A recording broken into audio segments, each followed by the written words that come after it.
লিল্লাহি তাকবীর। প্রধান বক্তার আগমন, প্রধান বক্তার আগমন। লিল্লাহি তাকবীর। আমার এই গোলাটার ভিতরে যদি ভুল ত্রুটি হয়, মেহেরবানি করে আপনারা আমাকে ক্ষমা করে দিবেন, আমার জন্য দোয়া করবেন। আল্লাহ পাক যেন কোরআনের ময়দানে আমাকে মৃত্যু পর্যন্ত কবুল মঞ্জুর করুন, সকল আল্লাহুম্মা আমিন। আর গোলাটার ভিতরে যদি ভুল ত্রুটি হয়, মেহেরবানি করে একটু ক্ষমা করে দিবেন। আর আমার নাম মাওলানা ইউনুস আলী সিদ্দিকী। এলোমেলো ভাবে কোনো আলোচনা করা যায় না। আমি একেবারেই এলোমেলোর হতে বলে দিচ্ছি, দিল 15 মিনিট, সেখান থেকে আলোচনা ধরলাম না, তারপরে টাইম বাড়তে বাড়তে বাড়তেছে। এই জন্য বলছিলাম, যতটুকুই করেছি হেদায়েতের উদ্দেশ্য করেছি। আল্লাহ পাক জানি আমাকে এবং আপনাদেরকে সকলকে জানি আল্লাহ পাক এই আমলগুলো করবার জন্য তৌফিক দান করুন, আল্লাহুম্মা আমিন। বিশেষ করে সর্বলাস্ট থেকে কথা বলে যায়, যাদের মা বেঁচে আছে, যাদের বাবাই বেঁচে আছে, মেহেরবানি করে বাবা আমার খেদমত করেন।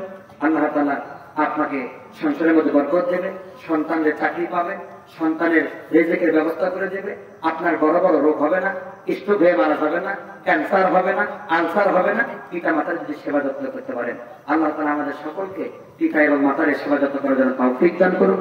আল্লাহুম্মা আমিন। আসসালামু আলাইকুম ওয়া রাহমাতুল্লাহি ওয়া বারাকাতুহু।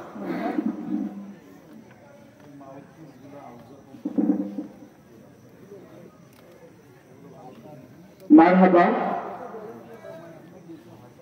যতটুকু সম্ভব হয়েছে কোরআন ও হাদিসের আলোকে গোছালো ভাবে কথা বলার চেষ্টা করেছেন, সেজন্য ধন্যবাদ এবং কৃতজ্ঞতা প্রকাশ করছি।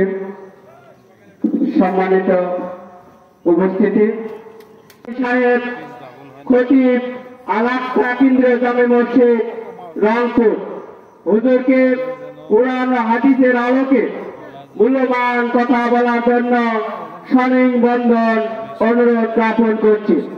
এখনো যারা এলো পাতারি ভাবে দেশে ঘোরাফেরা করছে, দয়া করে সবাই সভাস্থলে এসে বসে পড়ুন, এটি আমি কামনা করছি।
Yeah.